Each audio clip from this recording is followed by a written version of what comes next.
And last but not least of our Halloween legends and stuff, the Slender Man, which is, as far as I know, it is the most prevalent, most recent urban legend that's in there with Baba Yaga and Yeah, well, I'm thinking Bloody Mary. yeah, it's all in the same. Well, Candyman was Clive Barker. Yeah, Yeah. But I distinctly remember all the stories of Bloody Mary when I was a kid. And of course, kids who had stories of seeing Bloody Mary. And there's always people who have these kind of firsthand accounts of this. I've never heard of the Slender Man until the notes here, the links that we have here. Is this? Yeah, I haven't How heard new of. is this? it's fairly new as far as it depends on who you ask about it. I mean, there's one guy who traces it back to 1600s or whatever, but that doesn't seem to actually play all that much into the mythos in common understanding because he's wearing a suit here. Well, let's explain the story. Yeah, well, the Slender Man is allegedly a man dressed in a black business suit with no face. Depending on who ask about him, he either kidnaps children or likes children. But allegedly, he only kills kids who are younger than 16. So, in that respect, it's kind of a behavior the Slender Man will get you kind of thing. Mm-hmm. Boogeyman. Yeah. And he has a Facebook page, apparently. Because of course he does. He's approximately 6 feet tall, and the Slender Man was a man who, I'll just read straight from the thing. The Slender Man was a man who was beat with a log. That's weird. Stabbed with a 2-foot stick and hung from a tree with his arms, hands, legs, and feet all pulled out of their sockets. The legend is that in the daytime, the Slender Man will most likely show up in open areas with trees to the side of an open, empty road, or in woods, or any area filled with trees. Most reports from survivors of the Slender Man say at night he shows up in open windows, dark open rooms, and blank TV screens, and in large crowds of people. The Slender Man only kills kids under 16, as Jack said, and there are ways to toy with him, but of course, if you do, you may be risking your own death.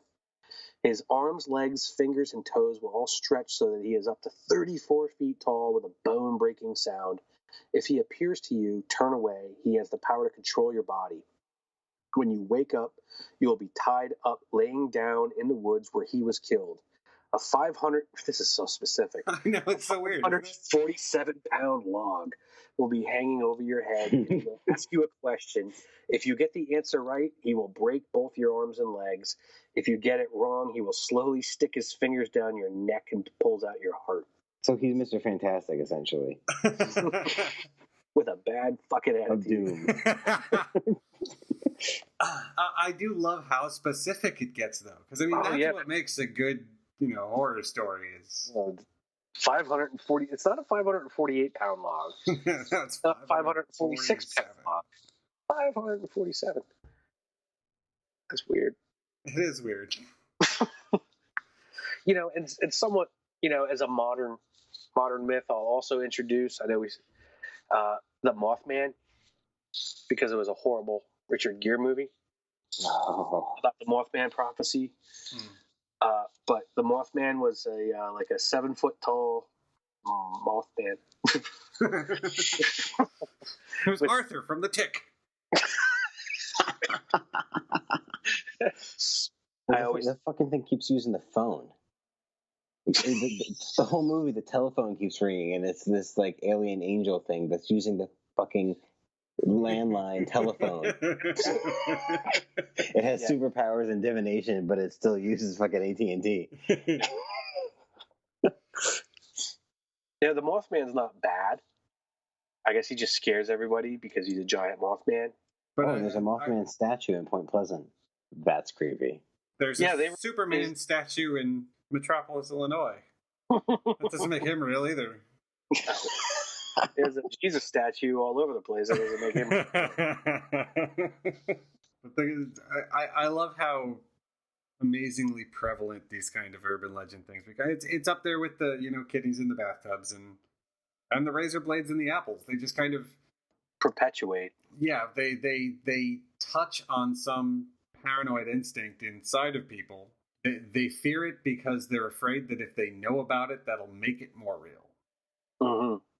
And so they avoid, and that's why it's always, if you see him, look away, right? Which goes back to the perception thing you were talking about earlier. If you see something that's like a vague shape of a guy in a suit who's really tall, you freak out, run away, and don't question and don't actually hang around long enough to find out what it really was. You fill in the spaces. Yeah. So, remember, kids, this Halloween, if you eat the candy and you get sick and your parents try to pray over you instead of take you to the hospital, call someone. And if the phone keeps ringing and no one's there, it's probably the Mothman. And stay away from 547-pound logs.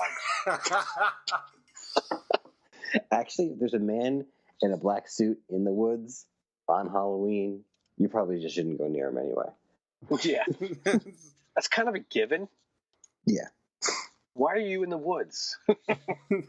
That's not where the candy is. And why do you have a suit in the woods?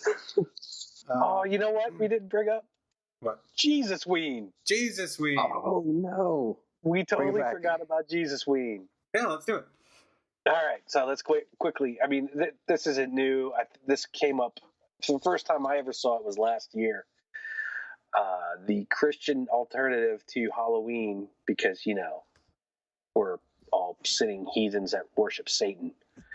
We worship fucking candy. Let's be real. Yeah, well, not to the Jesus freaks. Mm-hmm. But Jesus Ween is a global initiative. I mean, it has its own website here, people. JesusWeen.com. I mean, go to it. Like it on Facebook. Fuck's sake. I just did. Jesus Ween. Jesus Ween is a global initiative to ensure non-Christians receive educational materials about Jesus. Many people have a wrong opinion of who Jesus is, and we continue to encourage and work with churches and thousands of Christians to give out tracts, Bibles, and other Christian gifts. Since 2002, over 1 million Christian gifts have been given to neighbors, strangers, and friends on October 31st. I would be so... And thrown out November 1st. Yes. If I went to a house and somebody gave me any of this crap, they'd totally pay it. Yeah. Can you imagine trick-or-treating and getting a fucking Bible? Oh, man, would I be livid. Oh, I guess it started in 2002. What do you know? I didn't hear about it till last year. Yeah, the Christian alternative to Halloween. Because Halloween is something devil. Whatever. So, it's about at least as pagan as Easter. Yeah. I mean, and that's one of those Christianity is under attack things. Oh, yeah. And I mean, come on. You go to some stores, they've already got Christmas stuff out. So there's no... Get involved. I participate in Jesus Ween. I mean, dude, this is a gold mine, people. You got to go to JesusWeen.com. And I love the premise. It's just, that how it started post that they have there, where it's just like this guy requested 300 pocket-sized New Testaments, and then a few days before Halloween, God spoke to him and told them to give them out as presents. Like God told him to get 300 little tiny Bibles and didn't tell him what to do with them. Well, no, the 300 tiny Bibles, that was totally his idea. But God told him what to do with those Bibles. He just wanted to have them so he could... Churches can use the October 31st to evangelize in their neighborhoods close to them. The tracts or Christian books can have the address of their local church or fellowship to help the recipients know where to get more of the good news. Churches can expect an increase in their church attendance as a result of this outreach initiative. Really? Yeah. Because somewhere somebody's thinking about, should I dress up little Susie and take her out to get candy from the neighbors? Dude, or if somebody showed up at my doorstep when I was a kid with this kind of crap, I think even my stepfather, who's a preacher, would be like, yeah, go away. And they got all kinds of stuff. They got postcards. Oh, you can download these images. Oh, they're priceless. Priceless, I tell you. Oh man. Seriously, these are hysterical. Taste and see what the Lord is good. Blessed is the man that trusteth in the Lord. Oh, these are what they're going to hand out. What are you looking at? Dude, on the JesusWeen.com site, go under the postcards tab, and they have these little download tracks and posters to print out and hand out. Look at the one with the guy dressed up as Jesus holding the kid. That's creepy as shit. Yeah, Jesus said, "Let the children come to me." Don't do it, kids. He's a child molester. Because he didn't answer his fucking door on Halloween. See, he's the anomaly though. He'll answer the door, and you know what? I really hope someone shows up on my doorstep with this. Oh, did you see the one with the Hulk? Saying I'm the Hulk, and the kid says, "So what? I'm the Son of God." No, is that on a postcard? This is just under the Facebook page. This is the gift that keeps giving, folks. Now, wait a second, because I saw what the Hulk did to the son of a god in the Avengers. And he Pure fucked him God. up. I'm sure he would just totally punch Jesus in the face. There's a picture on here. Jesus is my king, and a picture of Jesus holding his outstretched hand. This is on the Facebook page, and I'm kind of sure that this is a picture of some dude from a metal band. Jesus looks really creepy. Here's one it's a pin that says, "I am blessed and highly favored." If that doesn't just make your fucking blood curdle. Broken things can become blessed if you let God do the mending. Oh, fuck. I hate that entire concept of being broken. I've railed against that before. That's sick. Original sin bullshit. It is. It's a horrible premise. It is sick in and of itself. You aren't sick. You are not automatically sick, everybody. You're sick if you believe it. That's Christopher Hitchens. I'm born sick and commanded to be well. Yeah. Here's the whole thing. And the thing that makes you sick is fundamental to the propagation of the species. How about that? One of my roommates in college would always say, "Yeah, it's like my dad always said, sex is a terrible, dirty, nasty thing you say for someone you love." You know the insect killer Raid? Yeah. It says Raid kills insects dead. There's a religion kills folks dead. They posted that and says religion kills, but a relationship with Jesus heals. I don't think they understand what that meme thinks. Or they don't understand what that meme means. Something there. Yeah. And here's another one. Definition of stupid: knowing the truth, seeing the truth, but still believing the lies. Yep. Wow. I love the lack of self-awareness, as I always love to say. Again, I don't think conservatives and a lot of religious people understand the internet. They don't understand how it works. It really doesn't seem to be the case. They don't understand comedy. It could be that they simply just don't understand the irony. There's actually a finger touching the flying spaghetti monster on this Facebook page, which I'm thinking that they probably somebody else probably posted it on the wall and they just didn't understand, or they don't know how to remove it because they don't understand the internet.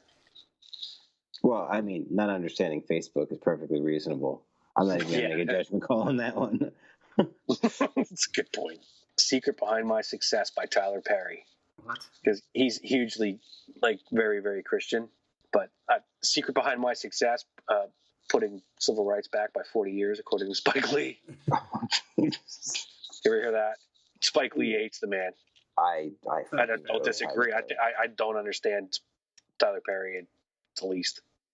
I don't understand how he's famous. I just don't get it. His shows and movies are awful. I can't even watch a fucking Tyler Perry trailer, let alone a movie. I can't watch a 3-minute spot of any of that shit. Huge digression. And again, Christian, is he right wing, presumably? Yeah, he's pretty. I don't know. I mean, how right wing his politics is, but pretty devout. Yeah, but you can't be that right wing when you're black. Everybody knows that. Well, no. Bishop Harry Jackson down in Atlanta or wherever he's from. And again, well, Alan West. Very devout Christian, not funny. No, not at all. Yep. I was looking it up because when I had that conversation the other day, I was curious and just like Republican comedians. I really couldn't think of many. So I started looking and like I found a list of like Republican famous people listed by job. And the only comedians I found were Bob Hope, Larry Miller, Yakov Smirnoff, and Adam Sandler, which I think proves my point. Yeah. Adam Sandler's a Republican? Proof. They're just not funny. Fucking Marilyn Manson's a Republican. No, he's not. Yeah, dude. He was at the last Bush convention. It had to be some kind of stunt. No, dude. He's a fucking Republican, man. I'm sorry. Not that I give a shit. I'm just saying. It seems totally wrong, but yeah, there he was with the fucking Bush Cheney. I have the mental image burned in my brain.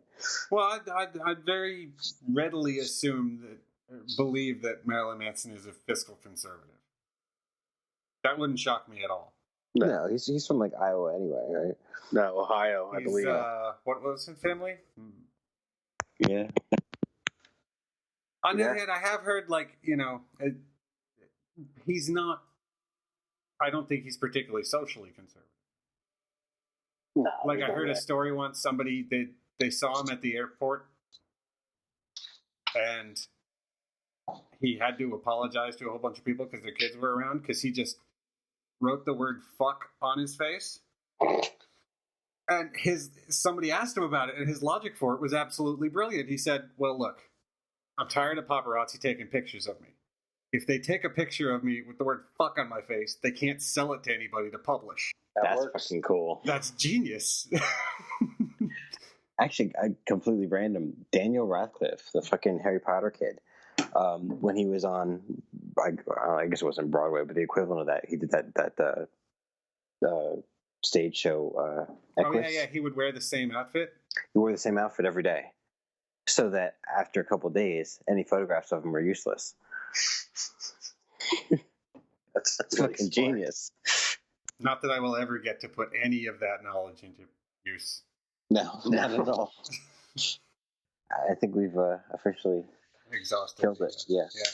Hit the wall. Yeah. Can't forget to remind everybody how to contact us and all that other nonsense. Now I get to chop it down to an hour, and I'll still probably have it leftovers again.